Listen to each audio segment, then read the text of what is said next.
Yes, indeed. Gird your loins. It's going to be a bumpy ride tonight. I feel it now.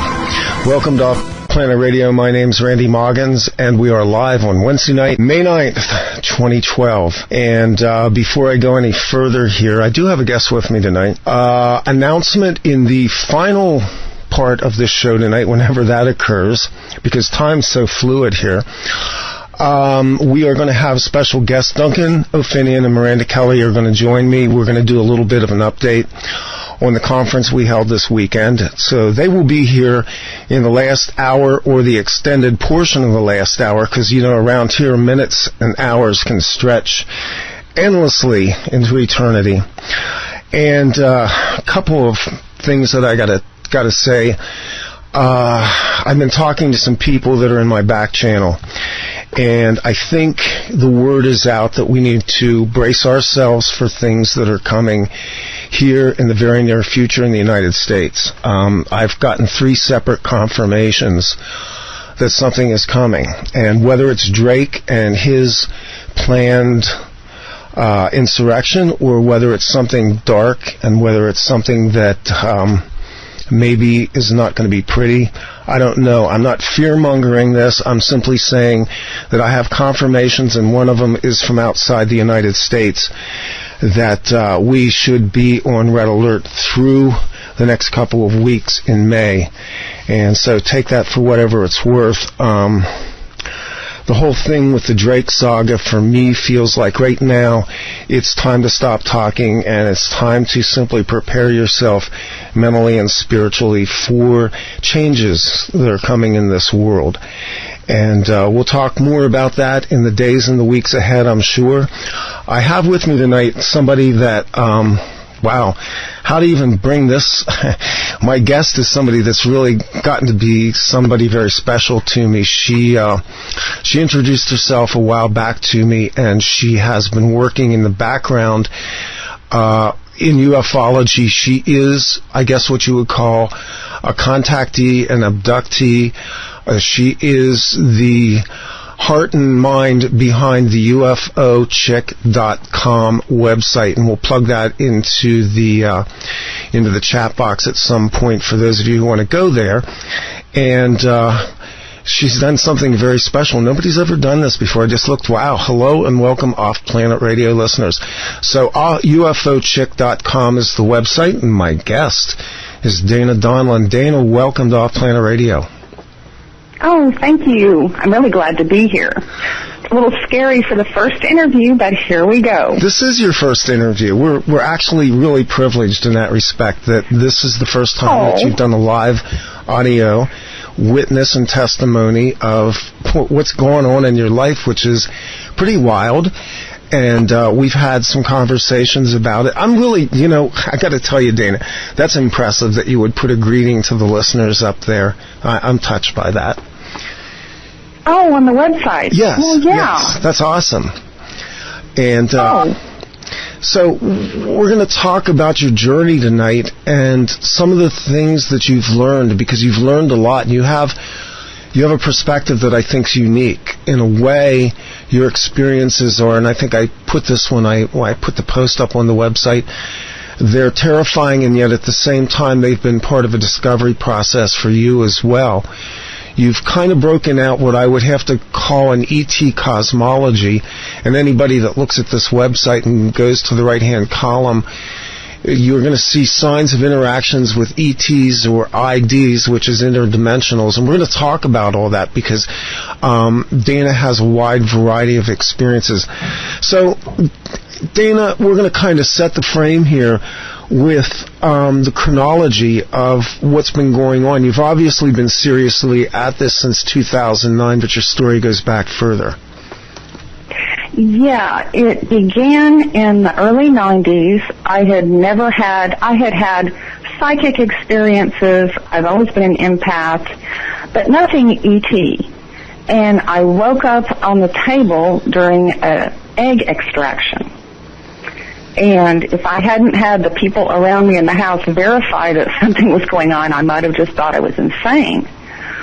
Well, then, you know, one of two things happens when people go through that. Either you dive into everything about it, or you want nothing to do with the topic. And I wanted nothing to do with the topic at all. Then, 2008, as I look back, I have no idea why. I started going to some local MUFON meetings. Very kind woman there said, honey, you're an abductee. You need to get a black light. Well, I resisted that. Finally did. Began finding the markings. And at that point, things began to accelerate. I didn't know at the time that I was one of the rare people that can actually get up in the morning, check themselves, document it, take samples, maybe not have a memory, but go through all that. I figured everyone could. But no, apparently most people cannot. It's like a program that's inserted. Well, apparently this made the interactors, abductors, whatever you want to call them, angry, because the pain and the harassment continued to accelerate the more I documented. Well, I am stubborn, and I had the attitude of, screw you. So I kept documenting, and they kept harassing. But as I look back at the years in between the 90s and now, I can tell there were a lot of physical things going on with me that no one could ever explain, that were definitely interdimensional. So then I began to look for other people who were having these experiences. Is your bed moving? Are you waking up with scars? Couldn't find anything. So I thought, all right, I'll start a blog. Maybe people will find me. And they did. I began getting all kinds of emails from people saying, either this happened to me and I don't know what it was, and my reaction was, well, trust yourself. If it happened, it happened. Or I'm terrified and I don't know what to do. So I've been dealing with those, correspondences through the last few years. Came to find out that the harassers were reptilian. Finally woke, basically. I don't know how many of your listeners have astral traveled, but once you've done it, you absolutely know that we are not just a body. Yes. And you know that feeling. And we also have, which I didn't know until this experience, an energy body. And I know that some of the religions say there's 7, 10, 11 bodies. Well, I've broken it down to 3. And, I was awakened, or I woke up in my energy body. And this happened multiple times, so I was dealing directly with the reptilian entities. And they were quite brutal. But instead of getting scared, I got mad. And held the righteous anger. And I would start to get depressed, and I would remind myself, depression is anger turned inward. Yeah. And I think what happens is these experiences happen to people, and they don't know, there's nothing to be angry at. Being angry at an experience isn't very fulfilling. So it gets internalized. So for those of you who have had experiences and are going into depression, there is something outside of you to be angry at. Don't turn it in on yourself. Now, they want you to. Yeah. At this point, this is very early in your understanding. Let me ask you this, Dana. Do you believe that prior to this experience you may have had previous contacts that maybe you're not aware of or that were screened earlier in life? I think it's a distinct possibility. I had only one incident as a teenager, and I woke and I was floating above my bed. And all of a sudden there was a huge electrical shock. And I just fell to the bed, and I was about 12, and I went to school and asked all my teachers. No one knew. This was in the early 70s. And then it just kind of stopped from there. I do believe there were a lot of things going on with false pregnancies and fetuses removed in the years between the egg extraction and when I finally figured out what was going on. Mm-hmm. Mm-hmm. Yeah, and the reason in retrospect, you can see. And the reason I ask you that's because I've interviewed enough female abductees at this point that generally speaking there's an earlier contact that occurs and it's screened or not remembered for many years, and that generally late life contacts are connected to events earlier. I know you said too that you were empathic, that you were very much aware of your own psychic abilities, and again that too is something that's either brought out or enhanced by contacts. Well, there was a lot of opportunity because I've always been a horse person and was fortunate enough to have my own horse at age 9. So I would take out into the 400 acres for hours on my horse. Mm-hmm. I mean, there was every opportunity for contact to happen. Now, whether it did or not, I don't know. But there was that opportunity. So your awareness of this was that these were reptilians, not reticulans. I know somebody in the chat room was talking about that, because we're going to get to that because there are numerous experiences. Can you kind of characterize the difference between the average abduction scenario generally is with grays, so I'm interested in what you can tell me about the reptilians. The reptilians, I have had one flashback with grays, but I don't know if it was accurate. I don't have anyone else to corroborate. I don't have any physical evidence. I was on a ship, there was blue lighting, and a gray was holding my hand and we were walking up several stairs, and I was not in the least frightened. Mm-hmm.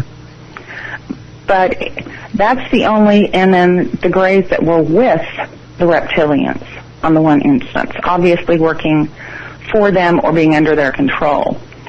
The reptilians use amazing technology, and they have abilities that are so far out that people who are running the same mind programs can't even make the jump. They have the ability to pull the energy body out of us, use it, manipulate it in their dimension, area, place. I don't know what it is, but it's a specific place. And they use the technology to manipulate their surroundings. So they're very hierarchical. Everything is very military. Everything is very ritualistic. I've seen several different types of reptilian. But they all, I'm not a person that's been involved with military people at all, but they hit me as being, the ranks of military. And I've had people ask me, well, there have to be benevolent reptilians. I don't think so, because the attitudes of these beings are that it's be tough, stay in your rank, or die. There's no tolerance. There's no compassion. Well, I'm happy to tell you that I have a second witness to that. I interviewed Barry King, who is a very high-profile witness. Barry worked in underground bases at Peacemoor in England. He was part of the UK wing of MK Ultra Montauk project, and Barry detailed his encounter with a reptilian in the base, and his description was very, very close to yours. Mm-hmm. And they go through, there are a lot of, the thing that really concerns me is I have been getting increasing number of emails from young women who are having their dreamscapes invaded. Yeah. wonderful mystery lover shows up and they agree. And then once you make an agreement with these creatures, it's almost impossible to back out from what I've learned. I never made an agreement. So I always was on the, offensive of no. But, yeah, the technology is beyond anything that you can comprehend. I know that they use electricity. They use fracturing on the energy or etheric bodies. I assume that is, I've heard more than just myself say I was strapped into a chair and electrocuted. And isn't that also used for fracturing personalities? Yes, very much so. That is actually the description that Duncan O'Finian gave of what he was subjected to at 9 years old under MK Ultra to split his personality. Very much, yes. Yes. Well, I was strapped into a chair. It was a dental chair is what it felt like. It didn't look like one, but kind of that position. Not all the way down, like when you just sit in there before the dentist comes in. Except your legs and your arms are all strapped down, and the electricity just starts, pouring through your body. And I think this is normally done without the consciousness. They can pull the energy body and leave the consciousness and the physical body wherever you are. And this doesn't happen just at night. Right. This can happen during the day. Yeah, this is almost a walking out-of-body experience in a way. Is that correct? Describe it. You described it to me in the conversation that we had a few weeks ago, and I'm trying to remember how you described it then, but it was really pretty accurate in terms of what you were experiencing, in terms of feeling like you were being pulled out of your body. Yes, it's like someone has if you can feel your own aura and your own energy, like when you put your palms together and you can feel the energy. Mm-hmm. It was like a vacuum hose above your head, and you can feel the energy of your body just going straight up into this technology. And for weeks and weeks, and I don't even know how long, I couldn't do anything but lay on a couch, because multiple times a day they would come, take all the energy out, and leave me so sick I couldn't eat. I threw everything up. I couldn't even drink water. I had a headache where you just crawl to the bathroom and are sick. And then instantly you feel it come back and the symptoms relieve. I think if they pull it out for too long, you simply die, is my theory. Mm-hmm. I don't think we can live without that part of us. But, of course, what happens to the energy body happens to the physical body, or affects it in a dramatic way. So when they alter our energy bodies, then they're affecting the physical body also. So what happened with me is my stubbornness and my will was so strong, I started bouncing to where my energy body to stop this, to put up a fight. Because your energy body by itself has no will. Your soul is your will. Does that make sense? No, that makes absolute sense. And the way you described it, like the vacuum hose above your head, was how I remember you described it to me in the conversation we had, which is, it's pretty visual if you can imagine it. And I'm thinking that description, since we have it on the record, will help some other people maybe identify as well what they're going through. Now, visually, can you give me some idea of what you can see these beings as looking like? Like I say, they are varied. I saw many more, but I can give you a good description of 3 of them. The first time that I bounced to my energy body, I I was on a bed. There were 2 grays on my left. I was laying down. The grays were holding me, like freezing me. There isn't really a word for it.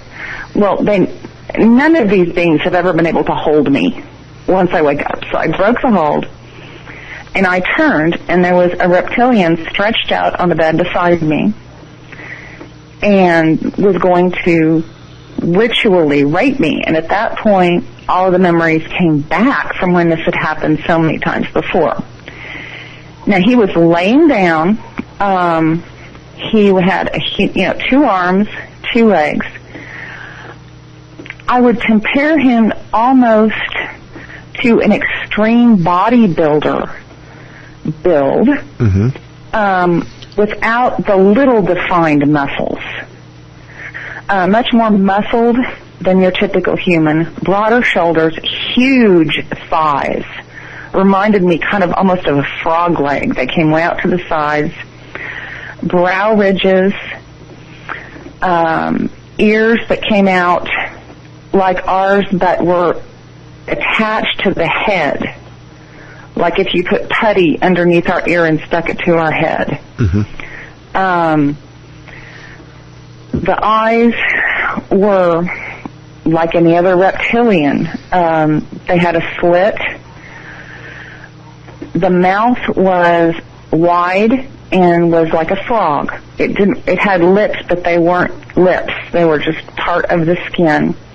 It was gray-green mottled. The scales varied in size depending on what part of the body, but went from, 1.5 inches to maybe 1/3 to 1/2 inch, like on the lips. Was much smaller. I could not see if he had a tail. I don't think he did. The genitals were similar to a male human. The chest was similar. I didn't see any nipples. The head was what we would consider a very attractive shape. It was very balanced. It wasn't overly big. The neck was extremely thick. The hands had claws on the end. The fingers were wide. The claws came off about 1/2 inch off the fingers. He was not real tall. I'm very tall. I'm about 5'10", and I looked him in the eye when we stood up. That was the first one. The second encounter was with the fracturing. This was a military surrounding. There was the chair. There was an overhead light that was, I couldn't see the source. There was no source to it. The ceiling was simply lit. And I couldn't see beyond maybe 6 or 8 feet. And there was one being to my left, and there were others further back in the room doing something with walls. I assume there were controls on the walls. This one was larger. He had on some kind of a cape. My forehead was strapped down. So all I could do was my eyes. I couldn't turn and look. Similar face, bigger, taller, leaner. Like I said, I don't know if he had a tail. He appeared to have on some kind of clothing, but it was so close to his own color, and it was not bright in the room. So I couldn't tell exactly where the clothing stopped and he started, because quite a bit of this was peripheral vision. He moved more quickly, and it seemed that there was more intelligence to him. The first one seemed, I guess we would call it a little dull-witted. The third one, I read afterwards, apparently was some kind of reptilian royalty. It was after I had been through and thought and woken up and said no, and they had finally realized that they were not going to be able to beat me basically into submitting. And I found myself in a very odd setting. it was, again, goes back to the hierarchy thing with these beings. It was almost an old Roman setting. And we were on, I don't remember what they're called, like the bed that's outside with the columns on the corners. Like you can carry, like you have people carry them. Like a canopy or a pedestal bed? Kind of, I think they used to call them palanquins, something like that. And it could be carried. And okay, all right, and I got the picture, yeah. Yeah, and I was lying there talking to him, and I popped in the middle of the conversation, oddly enough, and he was trying to convince me that I could have anything I wanted if I would join with him. Now, he was very large. He was 7.5 feet tall. He was lighter in color. He had a huge, huge tail. He was a beige and white, which I later read is like some kind of royalty. I don't know if that's right or not, but his air was one of someone. He could point his finger in order, and anyone around him would do anything. I mean, he would point and snap, and people would come running, and he was showing me this, that I could have all of these things if I would just agree, to give over my will to them. And I talked to him for a while, and finally I just laughed and said, as soon as I do that, you're just going to make me one of those slaves. And then he became extremely angry, and I was back home. So those are the 3 that I have encountered. The ones that were around, there were humans in that scenario. There were humans amongst the reptilians. I have no idea if this was a created, something like a holodeck made with their technology, or if this was a real place where they reside. I don't know. But it was very physical. Wherever these beings reside, they have their own physical world or area that they can manipulate. So you say there were humans present here. Do you have the sense that these humans were there any uniforms or any way of identifying them, white lab coats, anything like that? They were all slaves.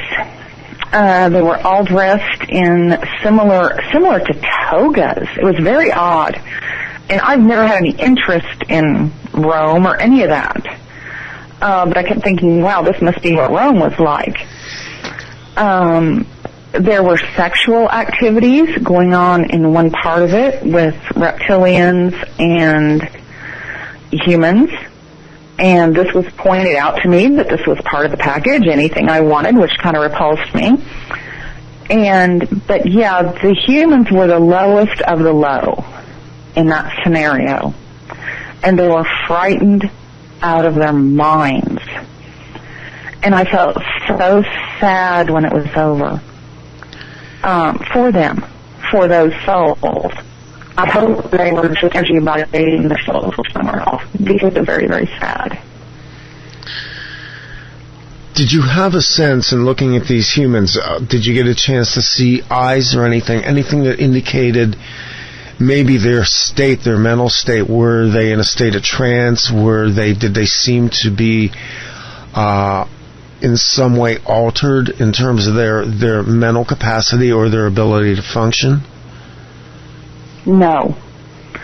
They were absolutely terrified, and I'm not going to go in details on this one because I'm not comfortable doing so. No, that's fine. But the reptilian did call a woman over to me and order her to do something to me sexually, and her eyes were full of terror, absolutely full of terror and repulsion, and I immediately put my hand up and said, no, no, no. And the look of gratefulness in her eyes was something I will never forget. And I wanted to stand up and hold her and take her somewhere safe. It was heartbreaking.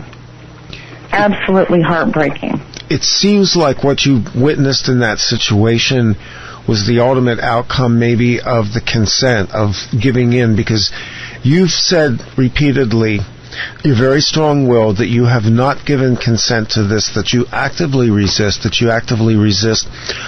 physical, mental, spiritual, and astral things that they're doing to you. So maybe what we can assume from that is that there's kind of like a point of no return once you have given them your permission and your power. Yes, absolutely. And I think the stages, and this is from my own experience and other people who have corresponded with me, is either they start in the dreamscape, especially with women.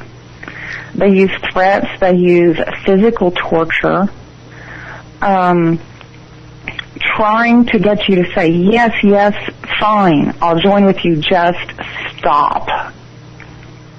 Stop the pain, stop the harassment, stop, I think most people have a point where they'll, they've absolutely had enough, they can't take any more, and they'll say, okay, fine, I give over.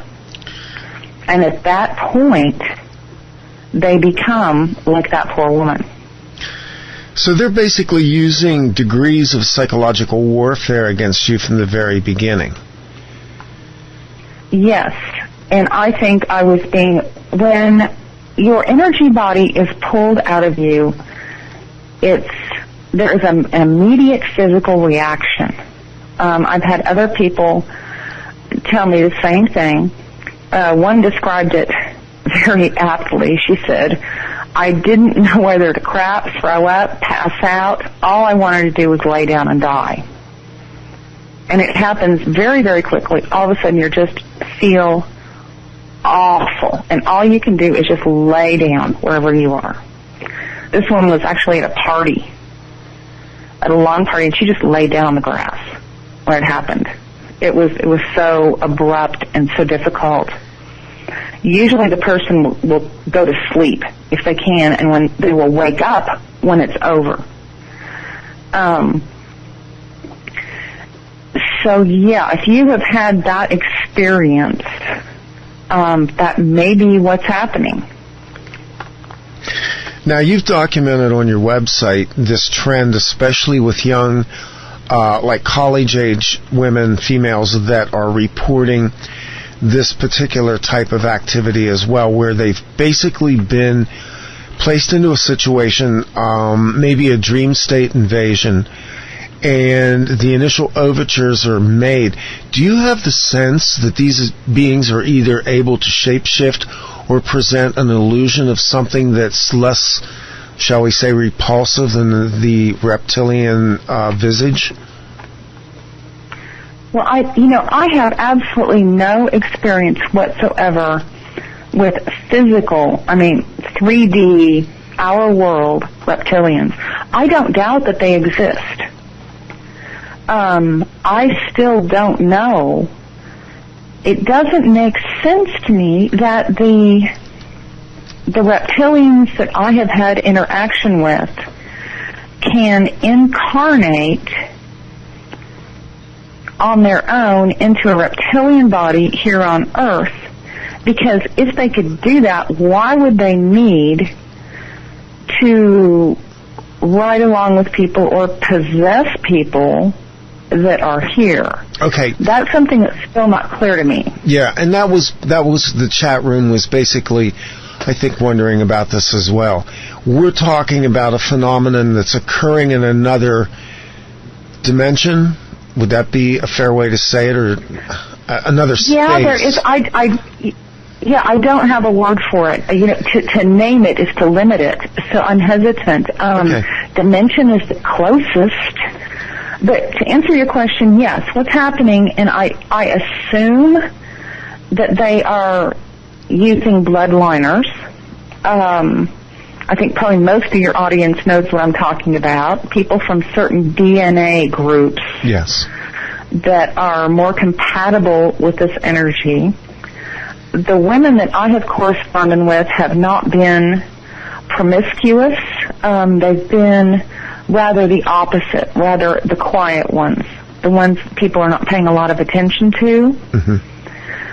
What happens is they have this amazing man, in quotes, show up in their dreamscape. And, of course, in the dreamscape, the reptilian would be able to become anything he wanted to, basically. Yeah, that's what I was getting at. Yeah. Yeah, and so they have this mystery lover that comes at night that's so amazing, and they begin a relationship with this being. And everything is fine until they realize that they don't want this anymore. And then things begin to change. And the reptilian begins to show what they truly are. I've had women that have had relationships for 5 years or more with these beings in the dream state. And when they try to get out, the physical torture begins. Family members are threatened.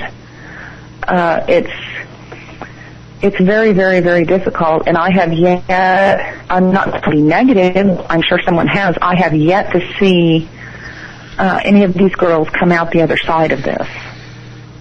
They either ended up staying in that relationship to avoid the torture or leaving the matrix. I had one that decided that she didn't want to be here anymore last fall.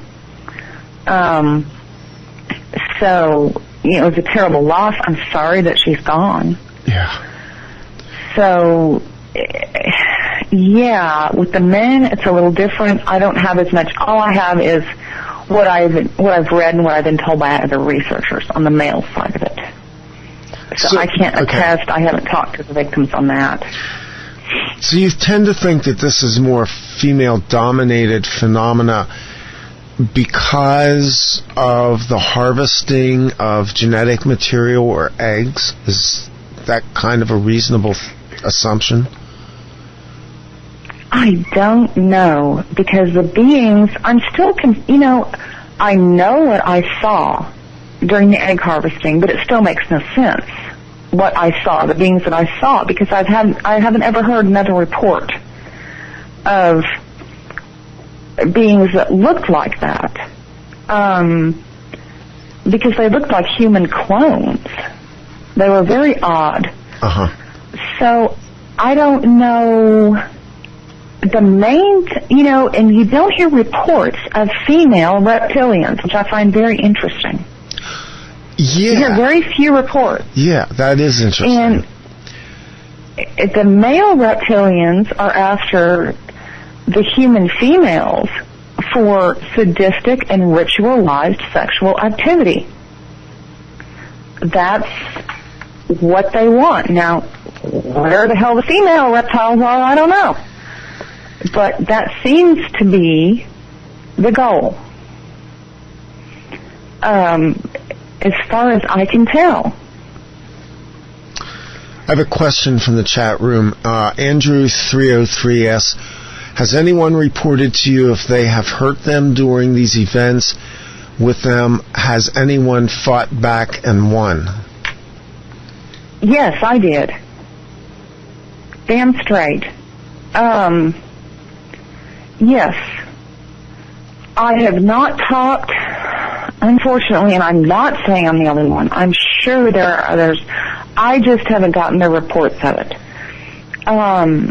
When I woke up on the bed with the grays and the reptilian to my right, I knew what was going to happen and basically just went berserk. I mean, I tried to tear this thing apart with my bare hands. And he was so surprised because this had happened so many times before. And there was no resistance.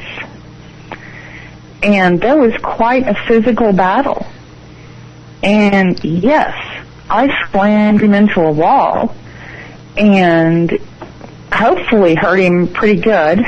I was trying to tear his eyes out with my hands while saying unbelievably nasty and derogatory things. And I'm not like that in real life. Then I was back. I had been sitting awake reading a book in bed. I was back in bed, and my energy body was still not back in me. And I could feel my energy body still at the location of the reptilian being slammed into a wall head first. And I just sat in bed and laughed. Said, you think you can hurt me? You go ahead. You fill in the blanks with the cuss words and taunts. But, yeah, and after a while it stopped. And I wasn't raped again. I was not raped again.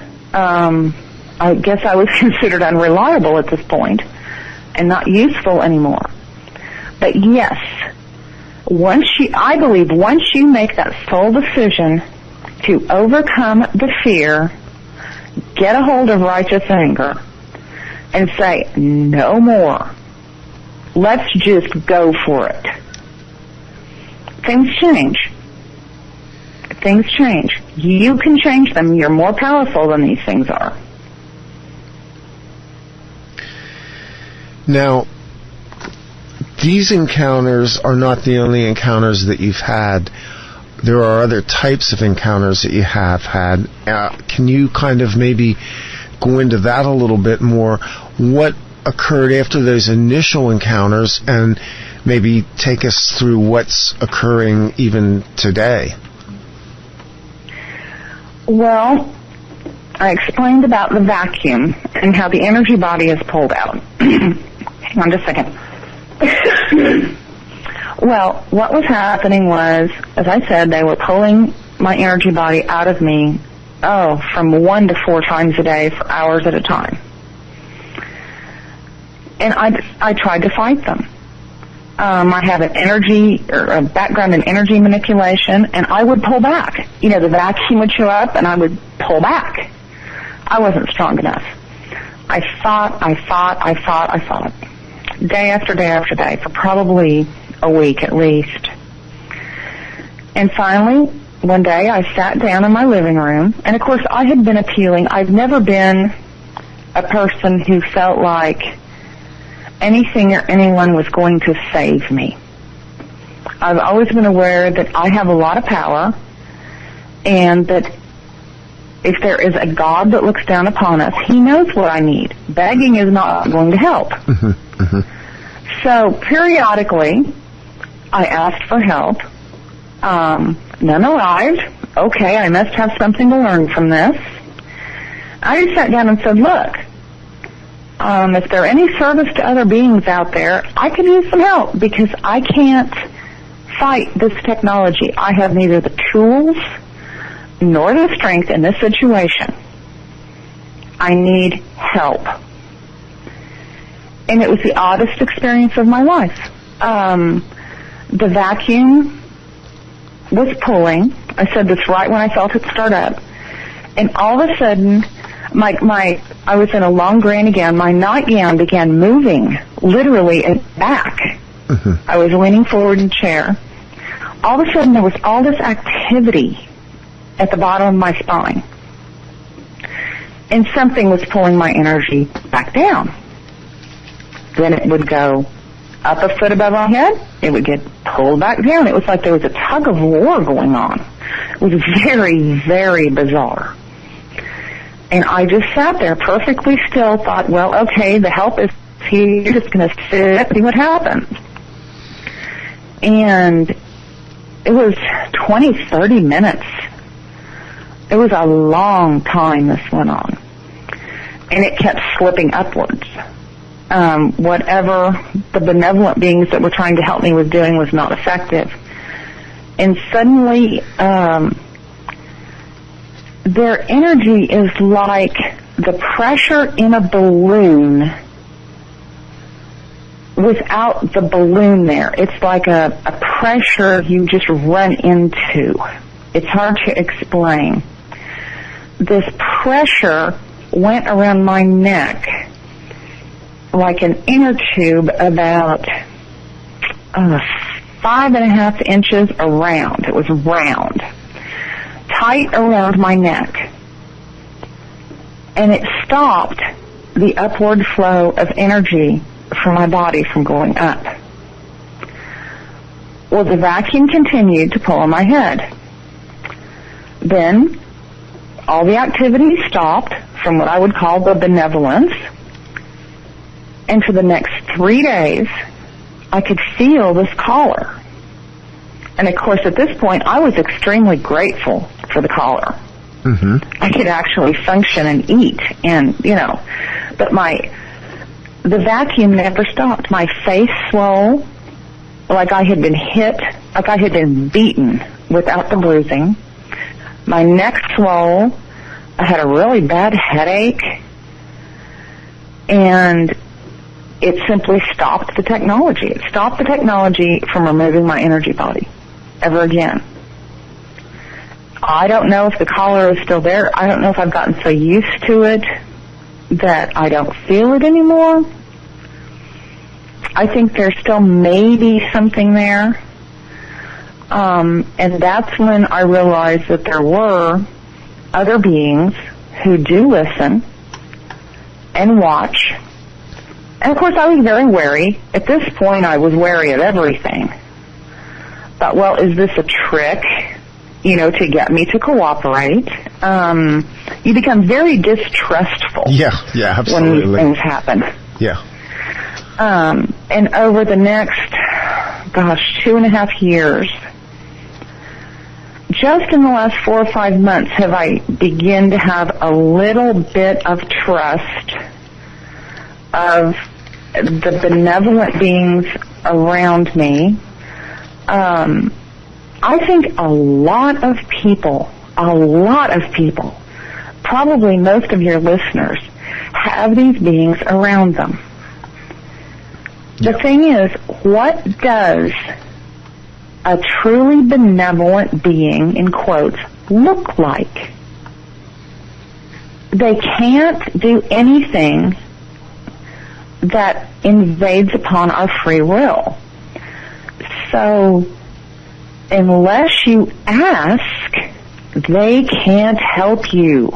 Yeah, this is key. We talked about this, and this goes into, as well, some of the conversations that you and I have had about free will and our ability to resist and our ability to regain our own power. It seems like the benevolence help at the point where our strength begins to fail, and also at the point where we actually ask for help.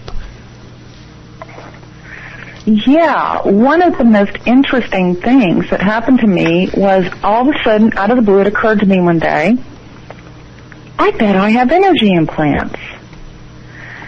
And when you're talking, my experience has been, when you are talking to benevolent interdimensional beings, you must be very, very specific.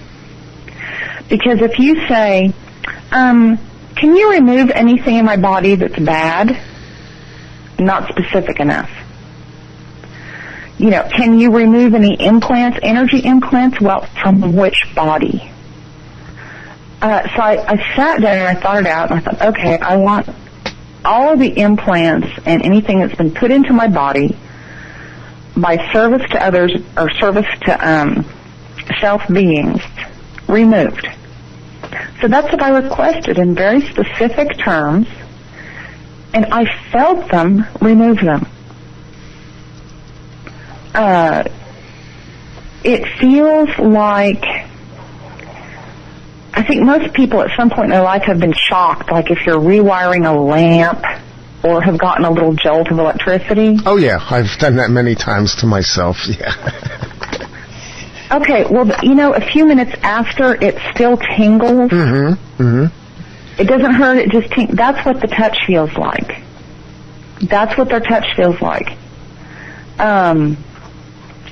And I could feel them moving around. I could feel the electricity in certain areas. I could feel all the stuff being removed. And I get a lot of reports of people saying, oh my gosh, my cover's moved, or I felt something touch me, and they're all terrified. Well, don't be terrified. Try to figure out what it is. Talk to it. See what happens. I ended up with communication because I'm so stubborn, and for 3 weeks I demanded it day and night. day and night. Are you there? Touch me. Are you there? Touch me. And finally, they began to.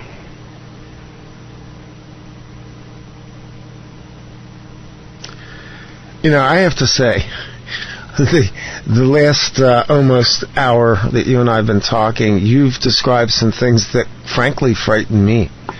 And to survive what you've experienced and to be able to cognitively get to a place where you fought as much as you can fight and you actually begin to ask for help, to me sounds like an incredible act of bravery, because it sounds like a lot of people gave in. It sounds like we've lost souls on this planet to this type of attack. And I'm not blowing smoke here. I'm actually just sitting here, I'm stunned at what you've described and the way you've resisted and the way that you've sort of worked through a strategy to survive this. It feels like you've had help from the beginning. That's kind of what I'm sensing. It didn't feel like it No. for quite a while, but you're probably right. I think the other problem that so many people have written me saying, how do I get contact? How do I get contact? Well, you have to stop. Now, this is my opinion. You have to stop idolizing these beings. Yes. They are no better than you are. Because if you idolize them, that interferes with your free will. So they're not going to communicate with you. This is a huge, huge distinction you're making. Absolutely. And I see, and I'm not trying to criticize channels or people that write things, but I cringe when I see, oh yes, I'm channeling an ascended master. Mm-hmm. Mm-hmm. Thank you. I'm sorry, an ascended master is, if they're telling you what's going to happen and they're telling you what you should be doing, they're interfering with your free will, and they're not an ascended master. Because you have to be so specific when dealing with these beings, because they just won't cooperate. And it's like the future. You know, I've gotten very, very few answers about the future, because the future is all probable. We create the future. Yeah. Humans do. You know, and people say, oh, well, you know, this person, they predicted such and such and it didn't happen. Well, that may have been one probable future that was probably going to happen, but people on Earth decided it wasn't. So it changed. And this goes into the idea that we've been talking about of not idolizing and not making yourself less than. It seems like you have this rare ability to understand who you are. And this goes into a big conversation that I've had with a lot of people for a long time about what we call taking back your power, knowing who you are and understanding that when you worship something like these beings or you channel, you have created something that's greater than yourself. And in a sense, you've then made yourself less than, and you have become a slave to that which you have now placed above yourself. Yes. And like I keep saying, a true service to others being will not violate your free will. They won't tell you what to do. I mean, even by just saying this is going to happen, you're changing that person's life. Yes. Yes. Because and that includes their free will. This is a difficult concept for some people, that we are co-creators of reality. It's called taking responsibility for your reality and understanding that even though on one level horrible things have happened and you did not consent to that, you take responsibility for it in order to empower yourself to resist it. It's a tough concept, isn't it? It is, and it's something, it's odd. I've always had that sense. I mean, I remember in grade school and junior high, girls are just brutal. Oh, I have such ugly feet. I never thought my feet were ugly. I thought that was stupid. How can my feet be ugly? I'm perfect. But you say that, and people think that you're the most egotistical bitch that ever walked the earth. But that's how we should be. We should see ourselves as incredible, beautiful, powerful beings. We all are.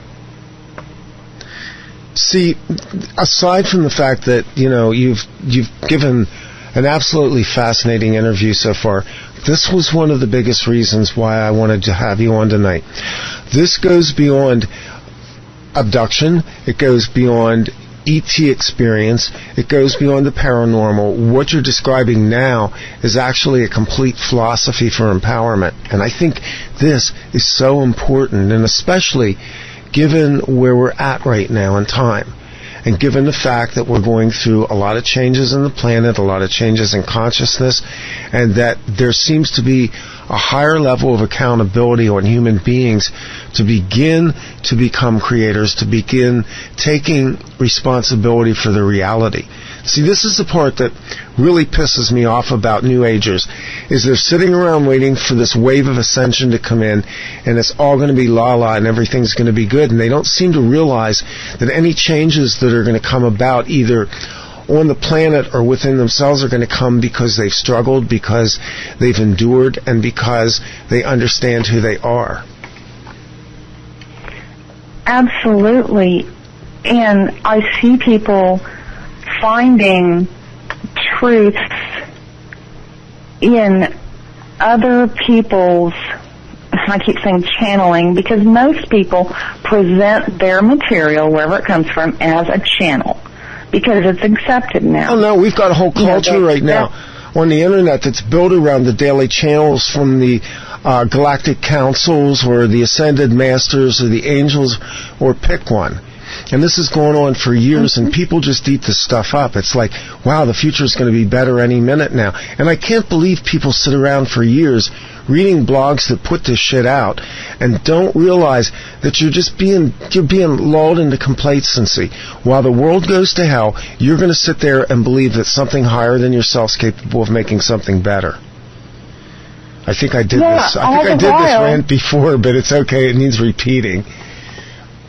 Well, the thing is, and what they're doing, whether they mean to or not, the people who are putting out the material, is they're putting everything on hold. Because if the consensus of humanity on Earth says, whether it's Jesus, whether it's the Galactic Federation, whether it's whoever is going to come and save us, that means we wait. It's kept everybody in a holding pattern. And a holding pattern is not going to change things. What we need to do is we need to concentrate on truth coming to the surface. Truth from every avenue. Truth from your kids, truth from your spouse, truth from the military.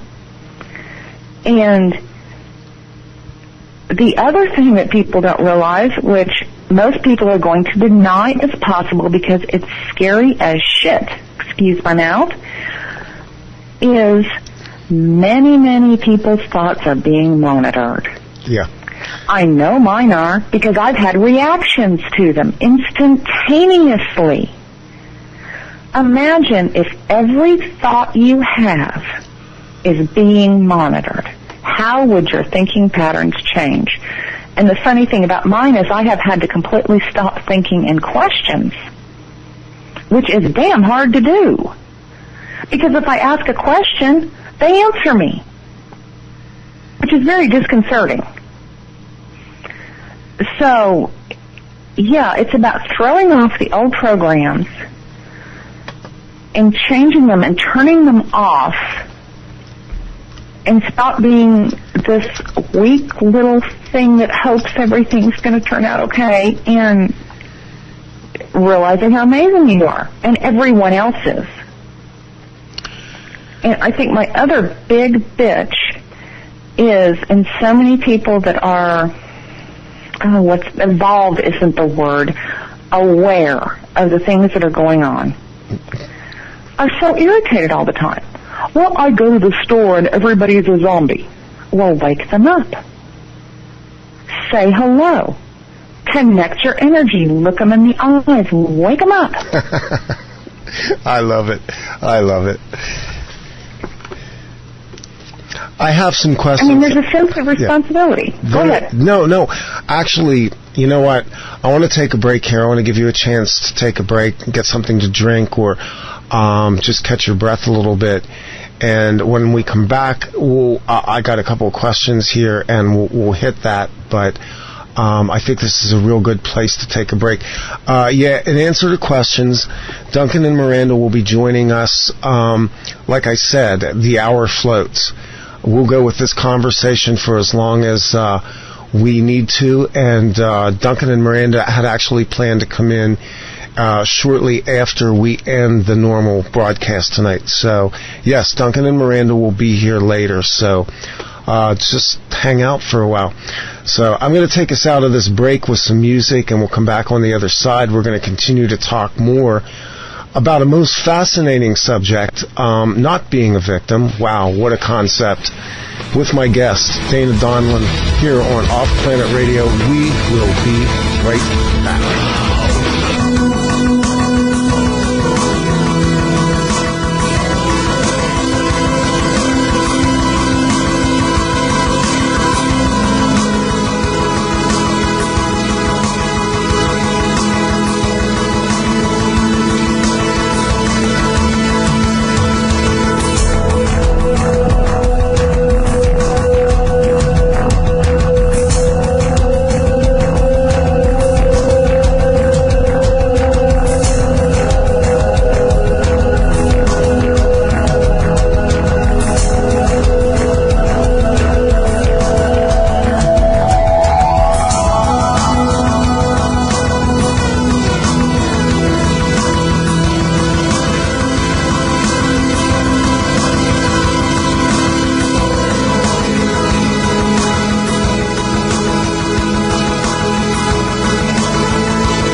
It is indeed OffPlanet Radio. This is hour number 2 of the live show on May the 9th, 2012. I'm Randy Maugans. My guest is Dana Donlon. She is the UFO chick. That's UFOchick.com. And an incredible first hour we had. If you don't catch that there's a bit of an attitude here, I think what we're looking at goes beyond the abduction phenomena or the the paranormal into an area of human behavior that's not really discussed very often anywhere, much less on a paranormal show. And it has to do with what happens when you're empowered, when you take back your power, when you just say no, hell no, and begin to refuse to cooperate with dark entities. Dana, welcome back to the second hour. Thank you, dear. Great first hour, by the way. I like it. I like it a lot. Wow. I sat here, I was so blown away and just kind of listening to you tell these stories, and these are not casual events or happenings. This is not part of the lunchtime conversation or something over the water cooler. This is kind of you being really raw with us, and yet you did it with so much grace. I have some questions. Let's see, I got one right now that I want to ask you. Okay, question. Darn it, my box flipped here. Okay. When an earthbound human and an extra-dimensional extraterrestrial communicate in a co-creative process, is the nature of free will shared during the communication experience? Well, to part of that, I don't know. To the other part, in my situation, I only get yes and no answers. So it's very hard for them to violate my free will, because they're not giving me information, they're not telling me what to do. On the other hand, it's very limiting. I would be wary of co-creation with an interdimensional being who is very free with information, because that information is a form of a violation of your free will, whether you believe it or not. We live within a certain matrix, and when something comes from outside that matrix, you're going to change, it's going to change your behavior, whether you want it to or not. And that in itself is a violation. Hope you got that. I did. I got that, yeah. Because what you now, with a physical ET, okay, I don't know. I mean, they are within our matrix. So I can't answer that. I haven't dealt with that. I haven't even really thought that through. And I think that's an important distinction, that we're dealing with beings that are extra-dimensional. And go ahead. The reason I use interdimensional, I know it's not the quote-unquote correct term. Extra-dimensional infers, again, that they are more. They have extra. They're extra-dimensional. I like it. We're all interdimensional creatures.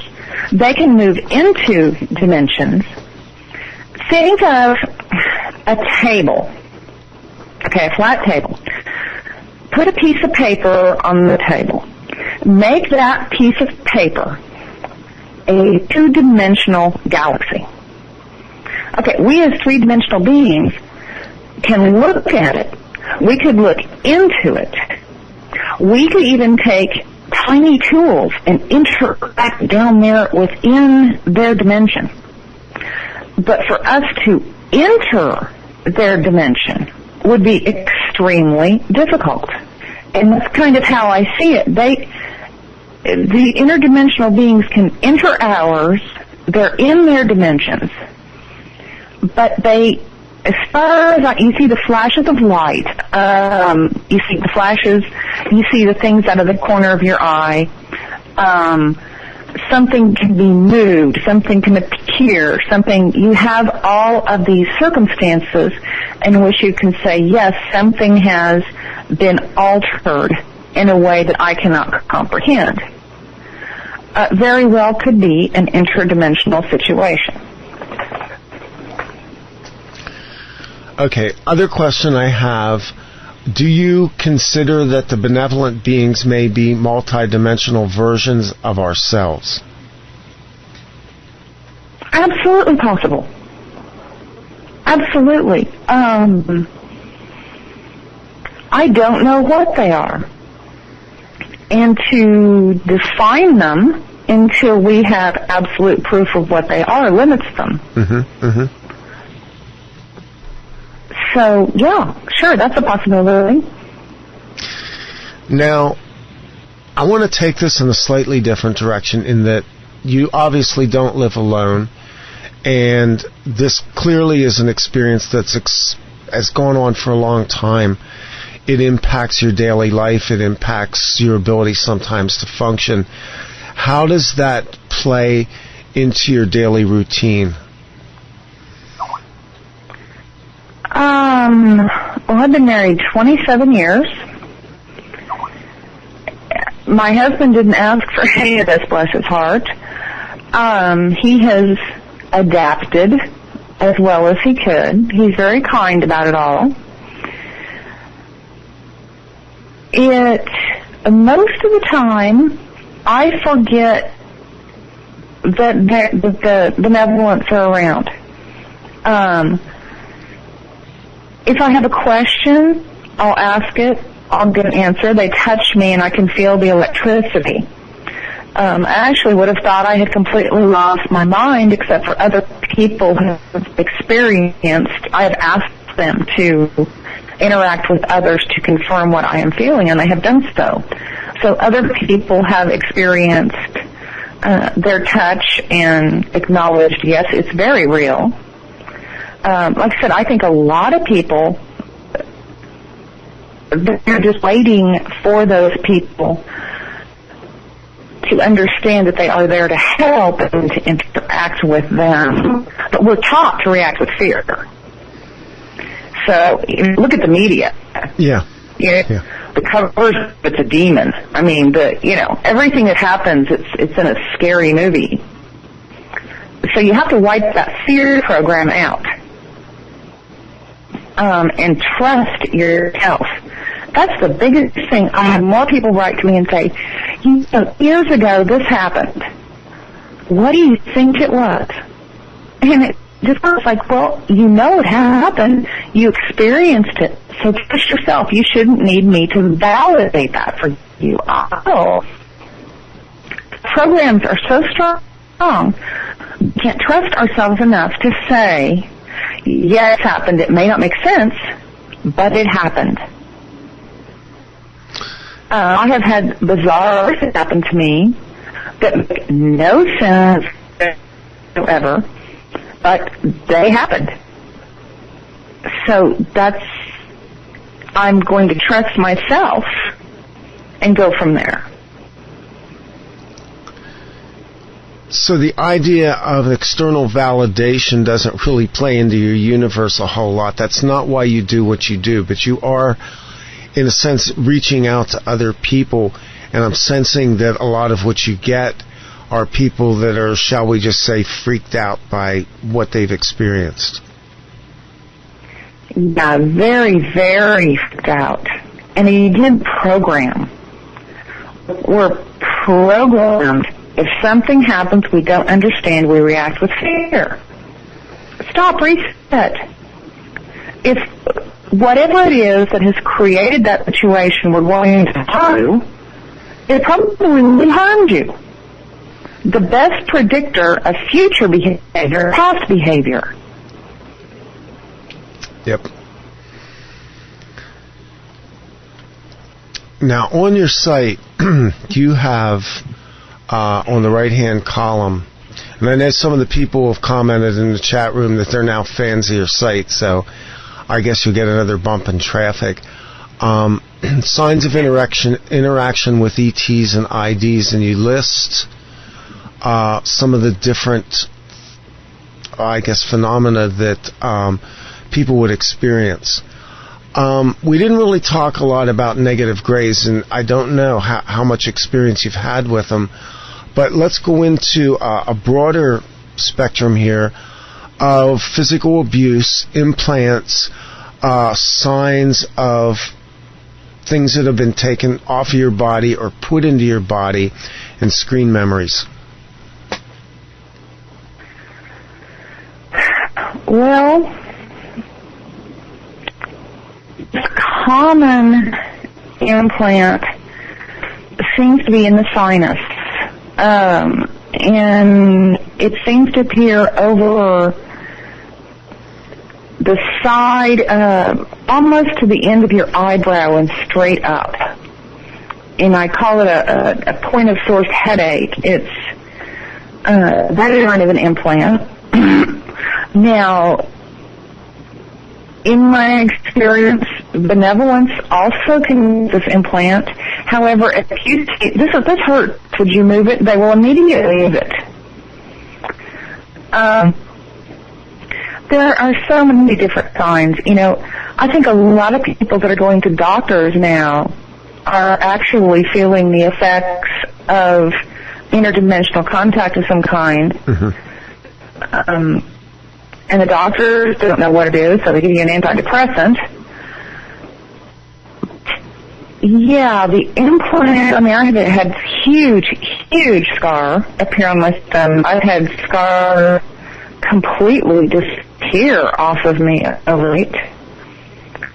The only physical evidence I've seen that was not on or within a person's body was a writing left on a window, which was really interesting. And the gentleman didn't know what it was and wrote me, and I have an Indian shaman friend who can read the gray language. And she translated it as believe, which was kind of interesting. Yeah, there are all kinds of, there are implants in the physical body and there are implants in the energy body. In my experience, the benevolent interdimensionals actually will do energy work on us that helps us raise vibration.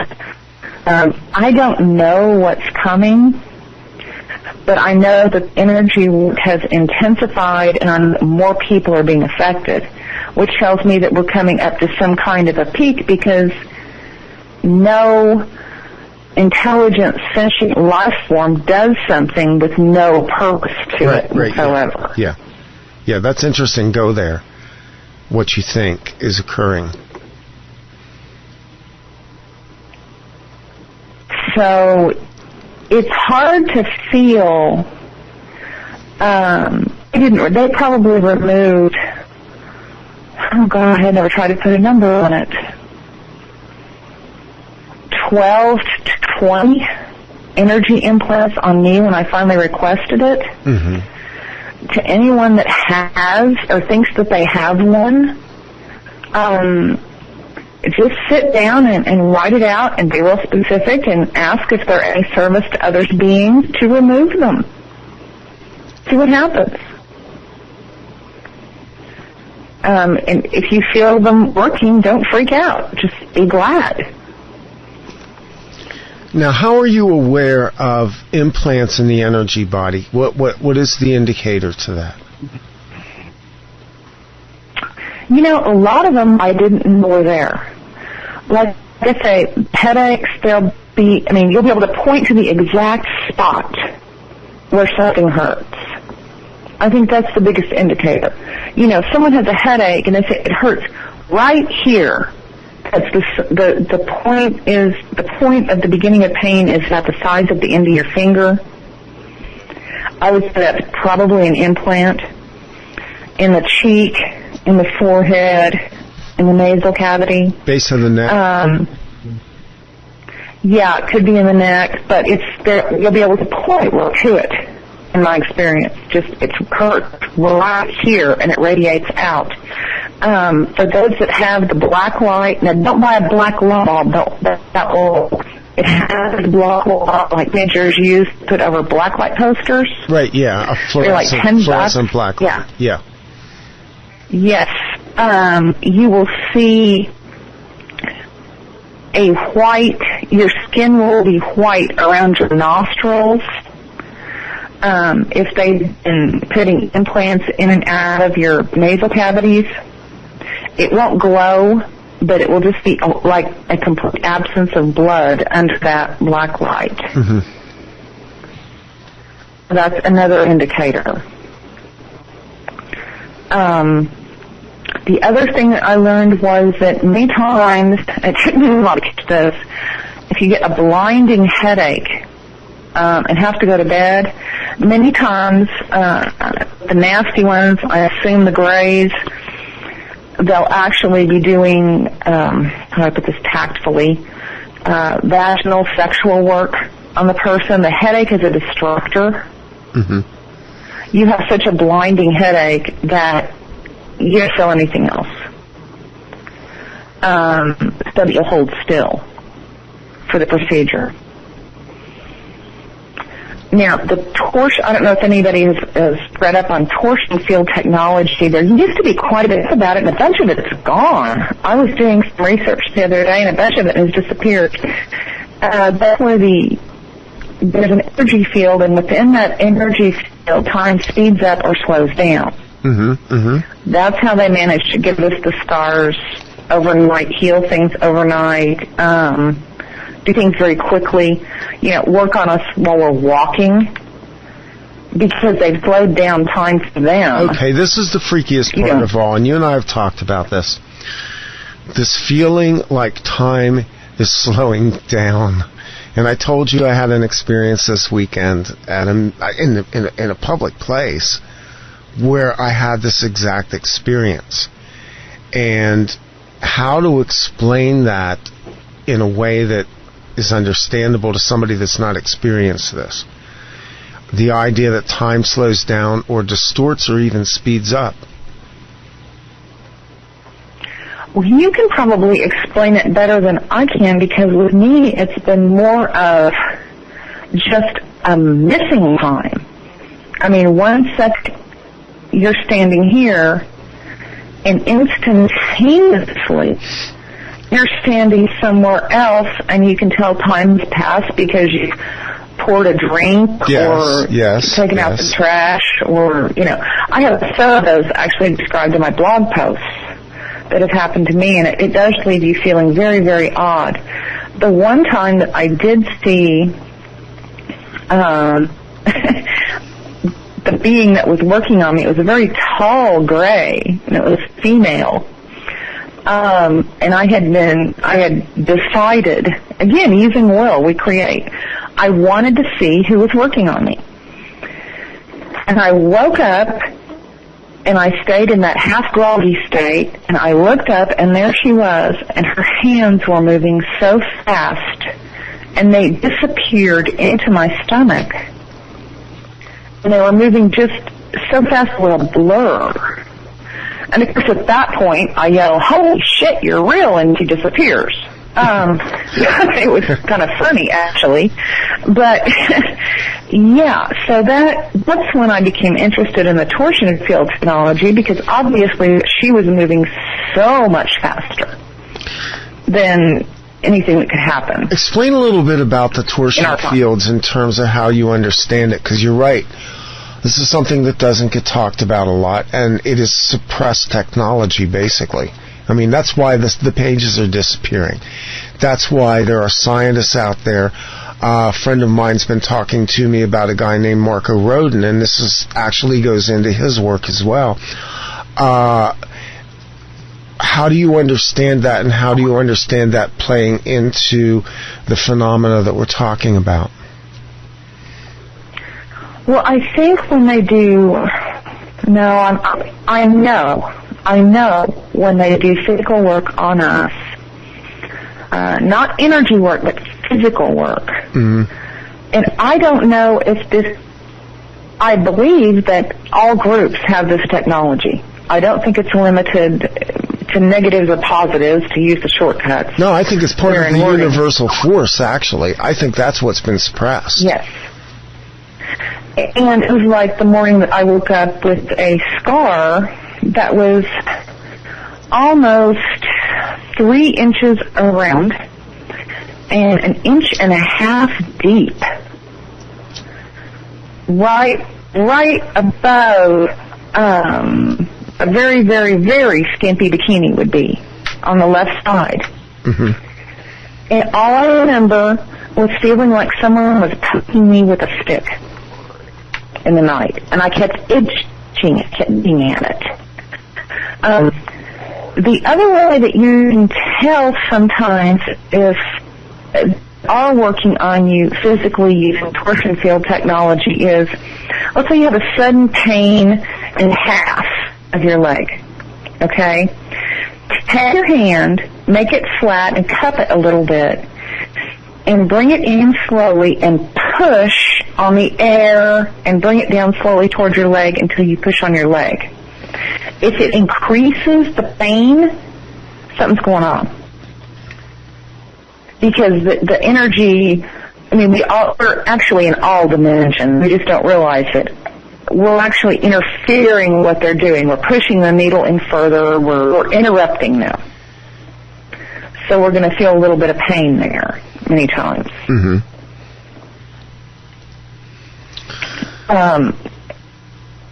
So yeah, they can put a field as small or as large as they need to. Speed time up. I don't even know how fast they can go. And do surgery on you. You know, in 2 or 3 minutes, and it's all healed up with the same time as their days have passed.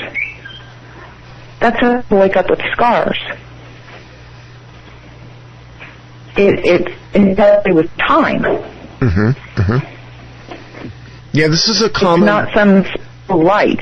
It's a common occurrence with abductees and people that are in contact that they notice that wounds heal very fast. In other words, you may... scoop marks are very common among gray abductions, and these are very deep... what they say, scoop marks, they're gouges into the dermis and epidermis, and yet they seem to have the ability to heal within a number of hours. Yes, and what's interesting is the gigantic, and you can put your finger into the muscle in my stomach, that scar, and within 6 months it's gone. Which I think is very interesting. Now, the scoop scars on my arm that are photographed on the blog, they've come back 3 times and used the same place. And again, I want to... Which I find very interesting. Yeah, that is interesting. And, you know, let me say this. On your site... you've documented it extremely well. This is meticulously done. This is really rare that somebody documents their encounters as they're going. That's why this is so credible and why it's such an important website, because Dana has documented as she's gone along. She's used blacklight technology, photography. She's gotten up and she's measured distances and really done first-class work in terms of documenting what is occurring on a regular basis. And this is I can't believe your website isn't like one of the major UFO websites out there, because there just is not enough of this kind of journeyman work that you're doing in terms of documenting things. Yeah, and I had so many physical samples that I sent off to a quote-unquote expert who I've never heard from again. Yeah. I'm getting beeping. Are you getting beeping? We're getting all kinds of stuff. The Skype's breaking up occasionally, too, yeah. Okay, well, if I disappear, you've got my other line. That's odd. Yeah, Dave's at the ready there to do that, yeah. Well... yeah, like I said, I didn't realize that most people can't get up and document everything. I didn't. But I think when nobody tells you you can't do it, sometimes you can't. Basically. But, yeah, I had all kinds of actual skin samples and scrapings and all kinds of things. So, I don't understand... I'm not being unsympathetic. It's hard for me to understand someone couldn't get up and check themselves. Mm-hmm. But I guess it's a program that's inserted into us by the grays. I have a question. It didn't work on me. Pardon me for interrupting. Would like to have your chat room again, Dana. Just your chat. What's your website again, Dana? Oh, ufochick.com. Yeah, I forget that the chat room... really easy. Yeah, the chat room rolls up. I put a link in early in the show, but as it's scrolling and people are feeding into it, it rolls off the screen and they can't see it. Thanks, Dave. But yeah, the torsion field technology explains the healings. It explains the work that can be done so fast. It explains... You still there? Okay, I think we lost her, Dave. Did I lose you too? And maybe what we'll do here is so Dana can kind of wrap up her evening. Dana, was there anything else we didn't cover or anything that you want to go out saying tonight so I can kind of have some kind of closure on this interview? Yes, I think the big thing I really want to tell everyone is to trust yourself. Trust your memories, trust your experiences, be aware of what programs are limiting you, and know that you're amazing. Those things will change everything, absolutely everything in your life. And that really is the takeaway, isn't it? That's what we've been talking about tonight. If you don't get into any of the other woo-woo stuff, if you can't relate, if some of this was really tough, if this was a tough interview to hear, walk away with that because it's a life lesson, and it's one we all really frickin' need to learn right now. Absolutely. Absolutely. And I want to thank you for being an amazing guest. Again, the website is ufochick.com. That's ufochick.com. Go there. You're going to spend a lot of time there. We didn't even scratch the surface on this interview, and you will be coming back. You'll hear from me soon on that, and I will also get you in touch with Duncan and Miranda as well to talk with them. So thank you so much for coming on, and thank you for sharing your experience with us here for the first time ever. That's amazing.